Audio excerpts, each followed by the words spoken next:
আল্লাহু আকবার, আল্লাহু আকবার, লা ইলাহা ইল্লাল্লাহু, আল্লাহু আকবার, আল্লাহু আকবার, ওয়ালিল্লাহিল হামদ। ঈদ মুবারক আমাদের মুসল্লি এবং আশেপাশে যারা আছেন, লন্ডন, বাইরে এবং সারা বিশ্বে মুসলমানদের প্রতি ঈদুল আজহার শুভেচ্ছা। আমরা আশা করি আপনারা ভালোভাবে ঈদ উদযাপন করবেন। ঈদ উল আজহা ত্যাগের ঈদ। এই ঈদে আমাদের উচিত আমাদের আশেপাশে যারা আছেন তাদের দিকে নজর রাখা এবং আমাদের মুসলমান উম্মার যে সমস্ত অসুবিধাগুলো আছে এগুলাতে সাহায্য সহযোগিতার হাত নিয়ে এগিয়ে আসা। এটাই হবে গিয়ে এই ঈদের সারমর্ম। আমরা আশা করি সবাই এই ঈদে নিজের সাধ্যমতো সবাইকে সহযোগিতা করার চেষ্টা করবেন।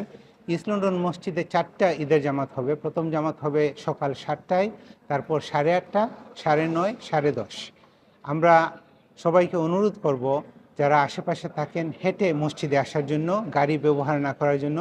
আগামীকাল লন্ডনে তাপমাত্রা অনেক উঁচু থাকার আভাস দেওয়া হয়েছে। সবাইকে সতর্কভাবে চলাফেরা করার জন্য অনুরোধ করব এবং সাথে পানি রাখার জন্য অনুরোধ করব। মসজিদে অবশ্যই পানির ব্যবস্থা আছে, তবুও যদি আপনারা পারেন আমাদের অনুরোধ থাকবে বাসায় ওযু করে সরাসরি মসজিদে আগের জামাতগুলোতে শরীক হওয়ার চেষ্টা করবেন ইনশাআল্লাহ।